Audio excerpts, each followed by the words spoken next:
Hey guys, this is what to me I think is going to be a particularly challenging review. I've been debating how I want to handle this because I've got a lot of leftover bottles of various tequilas that I've tried over time as I was just getting started, trying to figure out what I liked, what I wanted to try, and it feels inauthentic or somehow wrong to just give negative reviews. Who wants to say anything bad, right? But the thing is, I'm becoming very slowly a tequila snob and developing more of a sensibility of what I like and what I don't like. And one of the biggest issues I have is additives in tequila. I had no idea about labeling laws or how those things worked. And there are no laws, apparently, that prevent tequilas from adding caramel color and flavoring additives. I think it's if it's less than 1% of the total liquor. So I feel a little lied to with certain tequilas at this point. I'm going to do a quick tasting of these three tequilas. This is going to help me finish off these bottles. I've been waiting on this for some time. And one of the things that I have personally noticed, and this affects my tastings, one, additives are more likely to make me feel hungover. This is just something that I've noticed with the tequila that I have. It may be something about my own personal sensibilities or system.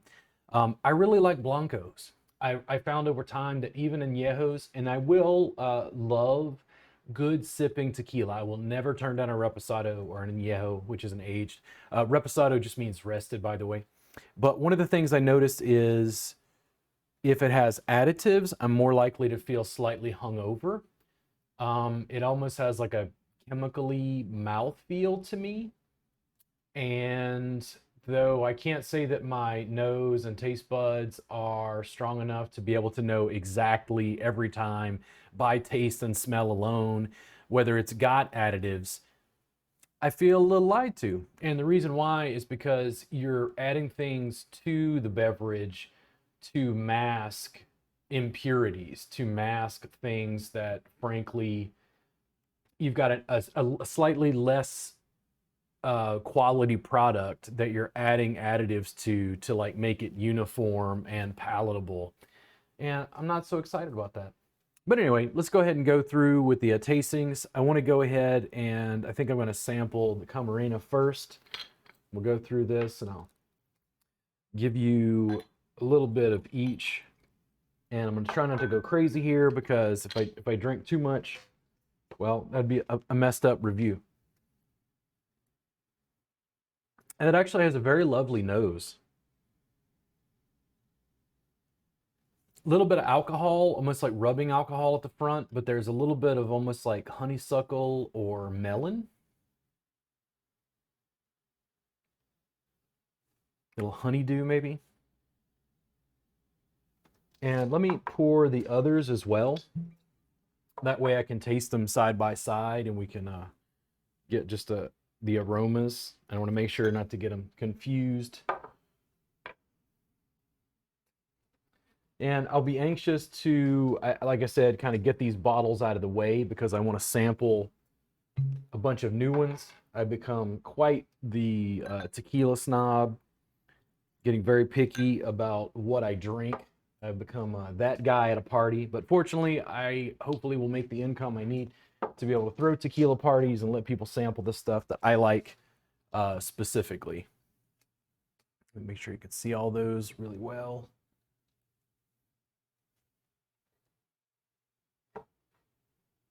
Right there. So again, the Camarena, a little bit of that honeysuckle, like honeydew melon. This is the Tierra Fertil. Oh, that's deeper. That's a little more, maybe oak, a little bit more of the cask. Kind of a wafted up from the glass, has a very different aroma than the Camarena.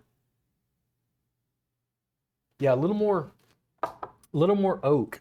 Dare I say a little bit of pepper in this one on the nose. We'll see how this, progresses as I go. Here's the Espolon. I don't know if I'm pronouncing that correctly, by the way. If you know, just message me and let me know. This smells a little sweeter. I almost get like agave nectar or maybe honey. Honey with a little bit of oak. They all smell great offhand. I think that off the top of my head, I can't imagine that anybody would smell this and think that it wasn't like what they were looking for.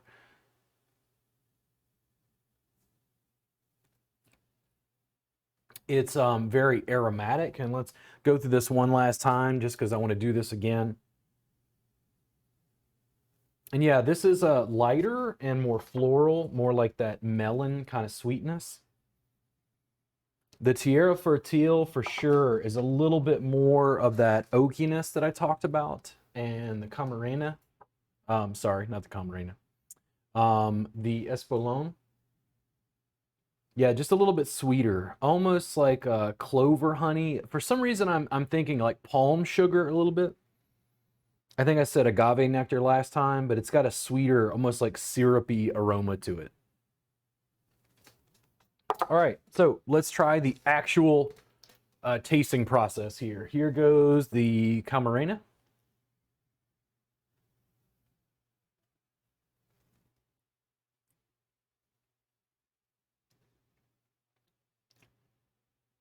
It's interesting. It's a little flat at the beginning and then spicy. Like, and when I say it's flat, it was like it washed over my tongue and wasn't like stimulating much specifically.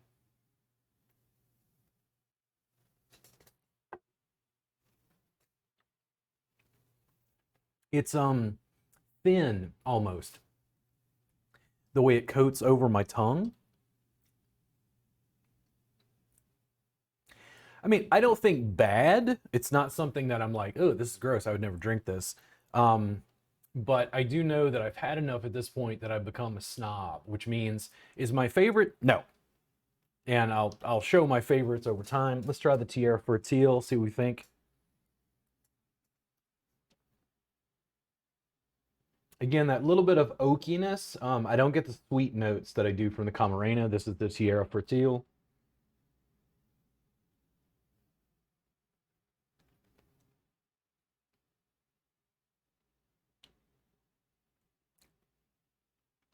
More citrus notes. Lime zest. Maybe a bit of lemon.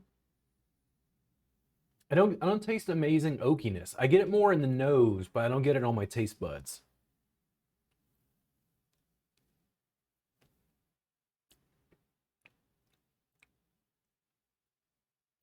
Pops a little bit more.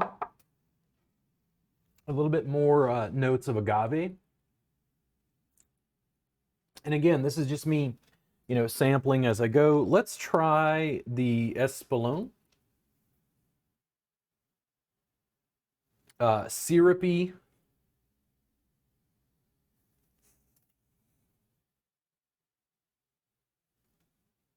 Maybe a little bit of oak undertone, but not massive. And again, these are all Reposados. I put these together for a reason because I thought it would be a little more of a baseline for Reposados.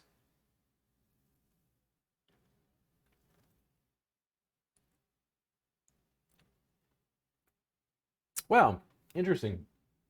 So the Tierra Fertil smells more like oak. The Espolon of the Reposados is probably the most oaky. The Espolon of these three is the one that comes out a little bit more. And it's not bad, it's just picking up that flavor profile from it. Dense, very thick aroma.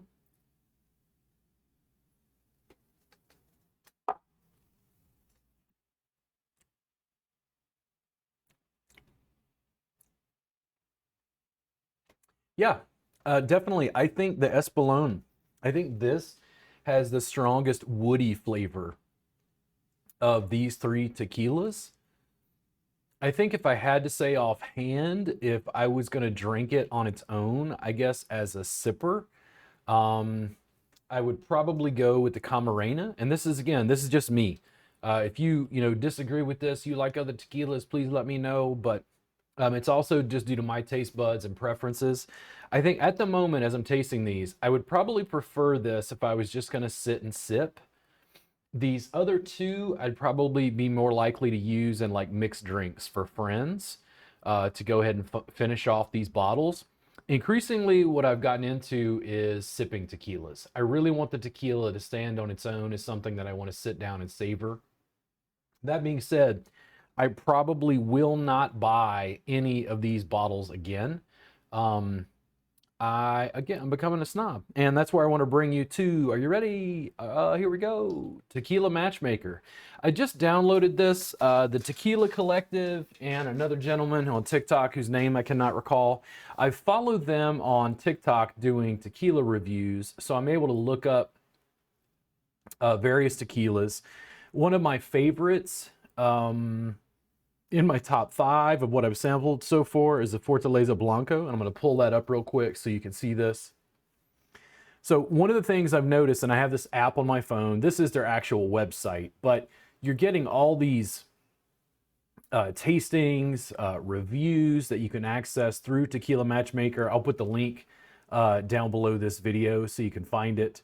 And one of the things is, you see in the other category where it says no additives? When you scroll to the top, one of the things, and I think when it says it's confirmed additive free, you can see that right next to the bottle. I want tequila that comes from the distillery that doesn't have additional components. And I'm going to wind up using this app when I go to the store to look up various bottles to figure out what I want next. For me personally, I really figured out that I really prefer additive-free tequila. I really prefer Blancos. Not that I won't have a Reposado or an Añejo, but the Blancos are a little more peppery. They're a little more, the tequila itself, the flavor from that roasted piña, that roasted Weber agave, that agave flavor is really what I go for. And this is me, I don't get as hungover. The wood notes and elements of Reposados and Añejos don't work quite as well for me. Not that I won't have them, I'm just developing a preference. I'm going to wind up using Tequila Matchmaker when I go to the store to pick out what I'm going to purchase. And I wanted to be able to show these tequilas, talk about these tequilas, and then kind of take you along my journey into tasting, trying various brews, figuring out what I like, what I don't like. I absolutely love, and I want to be clear about this, absolutely love Mexico, love the people of Mexico. When I moved to Texas and was introduced more to like Tex-Mex cuisine, I had no idea coming from Louisiana that tacos came in so many forms. And that has been a big culinary adventure in the last 12 years or so, going from Austin all the way down to the border to Brownsville and McAllen. If you're in the Rio Grande Valley, yes, I think your tacos are better. Yes, I said it. If you're in Austin, you don't like that, you can write me hate mail, it's fine. But I've been there, I've had it, and if I could transport those tacos back to Austin, I'd be a millionaire. The products of Mexico and the people of Mexico are something that I really love. And one of the things that's happened when I talk to my friends about it is I really want tequilas that make me feel like I'm in Michoacan, I'm in Jalisco. I want to know what the people are eating, drinking, and how they're taking these beverages. I want to know about a recipe to be able to make a paloma. I want to be able to taste the country that it came from, a real exploration of Mexico, the culture of Mexico, and the people of Mexico. I hope you learned a little bit about these individual tequilas. And again, I want to remind you, if you love these, great, it's awesome. My taste buds have changed.